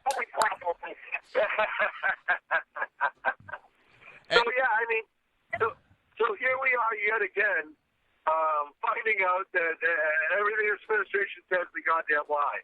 And there are still people who are going to rah-rah Cisco bar it. Well, it's... And the one thing I hate, you always hear like Fox and you got Karl Rove sitting there, and he's like, well, what Trump's got to do is, and thinking in the back of my mind is, not listen to you. Because if he would have listened to him from the start, he would have lost. Well, it's one of those things that I said this with Trump, and I believe this. If he softens his tone and not what he says, I think he will go a lot further with people. And let me explain. I don't want him to change his message. I want him to be as transparent as he has been. But just back off the name-calling a little bit. Back off the excitable rhetoric. He's already got people excited. You don't have to worry about that, but they're excited about his honesty. They're excited about the fact that he's not a political hack. He's not bought and paid for. So if he starts using this opportunity or this time to go more presidential in how he presents his clear message, then, because, we talked about it last night, he's released a couple of his economic plan, he's released his, what was the other plan? He's gone on about a lot of his political stance. Yeah. And you know what? It's all pretty good stuff. His tax plan, he's very much on board with Paul Ryan's, which I don't want Paul Ryan to be the Speaker or Vice President, but when it comes to taxes and stuff like that, I think Paul Ryan's close to the ballpark. I don't necessarily agree with all of it, but he's in the right direction. And Trump came out and he's like, hey, you know what, this isn't a bad plan, blah, blah, blah. Good. That's the stuff you should be doing. Don't stand with somebody you don't like, but when the plan is better for the country, show everyone that you're a leader and say, hey, I may disagree with Speaker Ryan on a lot of things, but he's good with this, and I like that, and we can work with this. That shows people you're ready to be a leader, and that's a big deal. He's getting better at that, but I want him to come out and just kind of dump the overt rhetoric. I don't care if he says things plain and simple like he has been, and call it what it is. But I would like to see him just come out, because I said last night, the best thing for Trump to do right now is to sit by a pool and drink a martini. I mean, Hillary Clinton will shoot herself in the foot. We've already seen it time and again. But the media isn't covering that shooting. Oh, I know. That's the problem. And look at Trump. He's sitting around doing nothing. He's being lazy. We're on hour 432 of covering Trump doing nothing while Hillary's, butchering it. This whole assassination thing is more of a cover-up because Hillary Clinton had a terrorist father sitting right behind her. Oh, I know. You don't get invited to that area. You don't get in that area unless the campaign puts you there. But now, we didn't know nothing. Oh yeah, they know who's there. You don't get on stage unless they know who you are and what you do. Yeah. And the Secret Service is going, we can't speak about this. But and I say what I say metaphorically, of course, but the best thing for Trump to do is kind of ignore Hillary and let her keep just killing her campaign, which is what she's doing slowly. Right. And just start talking about the positive changes that he's going to make. And he could almost, I really believe this, he could almost ignore just about everything out of the Clinton camp, except for a couple of issues here and there. And he would do just fine because, you know what? The only reason people turn on Hillary Clinton's speeches now is to look at what a major disaster she is. And I truly believe that. And with the tone of Trump and all that, I think if you look from when he first got into it to now, I think he's come a long way to soften his message, as a lot of people have said. He's not that loud, bombastic person. I mean, he's getting better. For how many years, though, he had that persona for, money-making purposes, his TV and all that. It's not something you can really switch off real quick. I mean, when we do the radio, how long has it taken us to get our personas to where they are today? It's not something that happened overnight, and you can't turn it off overnight. No, I agree, very much so, with what you're saying. And I agree with what you're saying, so. I want to clarify. I don't want him to soften his message. I just want him to soften his tone, if that makes sense. It does, and I'm seeing it from that, and I just wanted to point out that it's been a road where he has been going, and yes, he's had a lot more success when he kind of ignores what Hillary and all the idiots are saying, and he just does his message. He does a lot better. But at the same time, I think he's doing better than what the lamestream media has been saying. I mean, we look at his rallies. He's got tens of thousands showing up, where Hillary has to hire people. I'm sorry, when you sit there and you go, I'm going to raise taxes on the middle class, and they start cheering, that's a paid group that was there. That was not true people. Because I might have been like, she's saying something. What the hell did she just say? Well, and she can barely fill a VFW hall in some places. And this is why, and like I said, all the polls are out here. Very few polls do I listen to. Quinnipiac has a tendency to be one of the better ones. Rasmussen has a tendency to be a little bit more accurate. But polls are literally people you're talking to 3 months before an election, asking them what they're going to do 3.5 months from now. There's no legitimacy to polls. They sometimes will give you an index, but as we've seen with a lot of the DNC and a lot of polls from leftist organizations, and I mean the phone here better. What we have seen, Joe, is we find out that it's who they're polling is suspect because they're picking large Democrat areas. They're going to Democratic events like the SEIU, and they're pulling their polls from that and saying, oh, well, Hillary's got a 7.5-point lead or an 8-point lead. Well, of course she does, you idiot. You're polling nothing but Democrats. So you're polling people who either Democrats that want to vote for Hillary Clinton or Democrats that don't want to vote for Hillary Clinton. But you're still polling only Democrats. I think it was Reuters got caught. They took out 18 to 34-year-old age bracket. Yes. They took that out, and that was Bernie Sanders supporters' age group, and they're not supporting Hillary. They took that out, like, oh, look at Hillary. She's got a 12-point lead. Yeah, when you pull out a whole age group, it's right. And you taught me an excellent lesson when I first started doing this back in 2014, and you told me don't pay attention to the polls when we're this far out.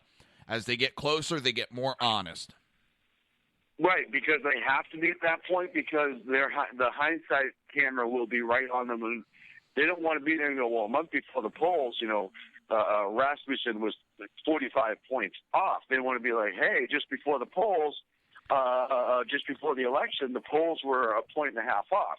that's where they get their legitimacy. There's no legitimacy in what they do now. It's just to keep themselves current so they can stay afloat until the next election. I mean, I tell everyone all the time, if we didn't have polls, elections wouldn't change all that much. I don't believe that people will change their decision overall with polls. I really don't.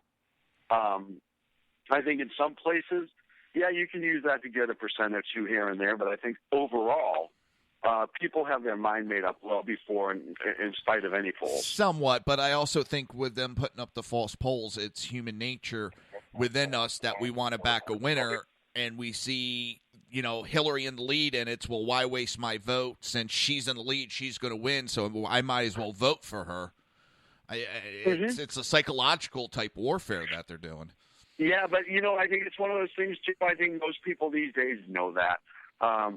Like I said, I think the people that are going to show up and vote for whoever they vote for are already making that decision.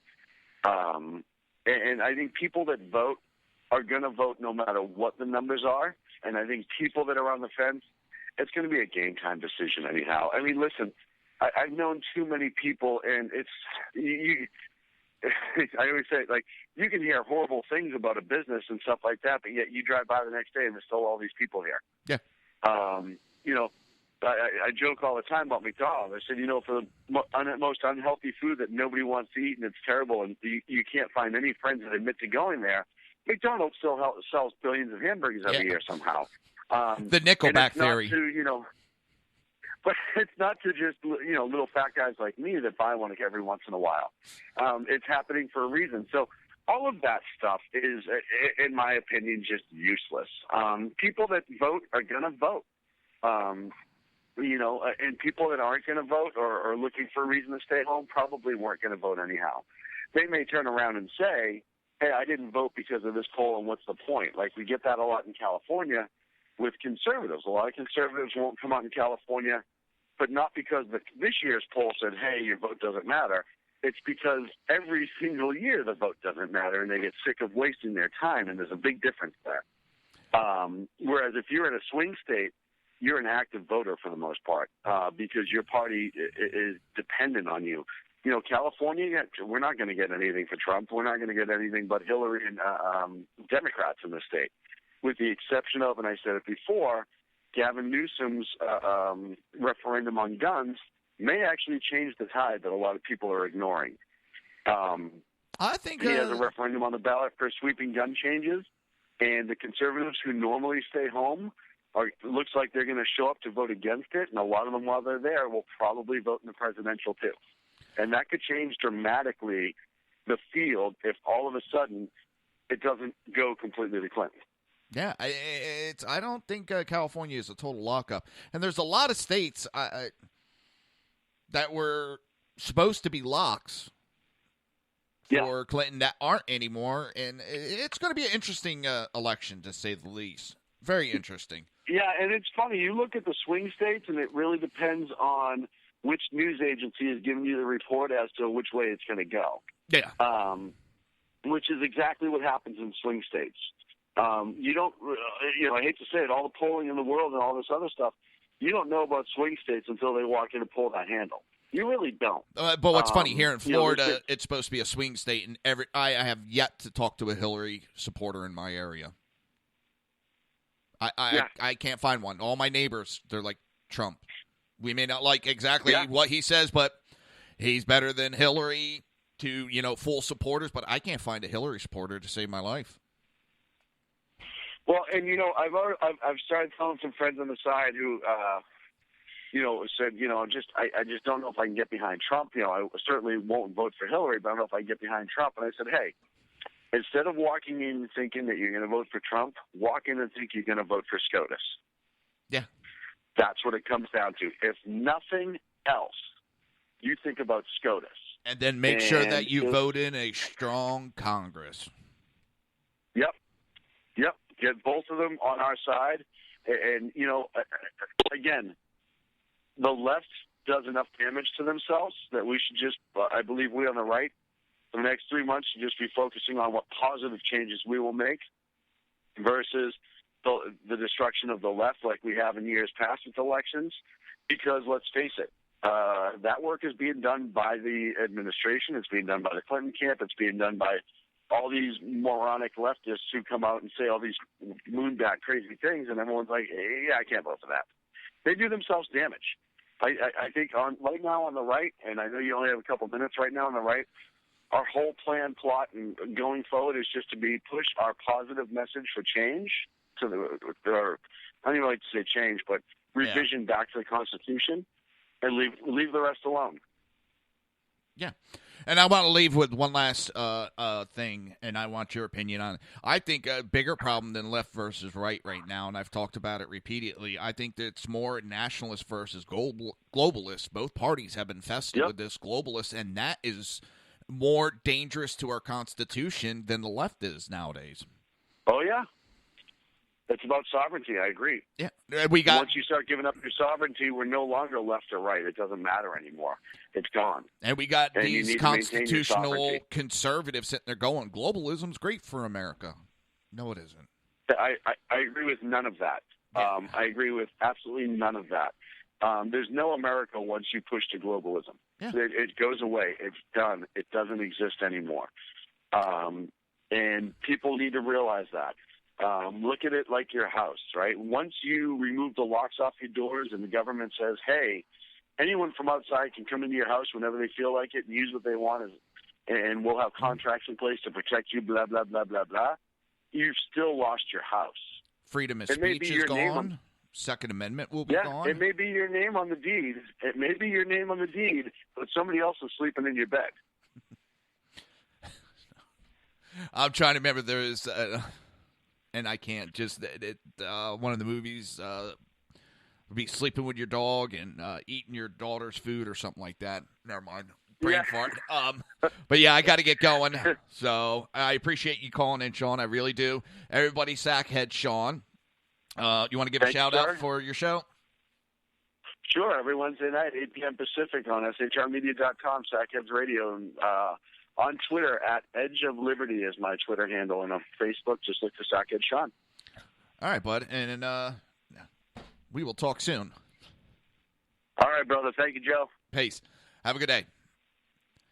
All right, everybody. I want to really appreciate everybody, and I want to thanks to the two callers, Crash and Sackhead Sean, and please understand that I love you guys. I appreciate you guys. I'm honored by you guys that you guys come and listen every day. And I try to do my best to give you information and be your voice. I've been saying that for a long time. I created the show because I wanted the voice to be out there. And with that, everybody, I want you to have a great day. Be safe. I know here in Florida, school's in session, so watch the roads. If not, if schools aren't in session, they soon will be in your area. Have a great day. You've been listening to the Reaver of Common Sense with its host, Jersey Joe. You can tune in every day, Monday through Friday, 11 a.m. to 1 p.m. Eastern Standard Time, right here on hppundit.com and shrmedia.com.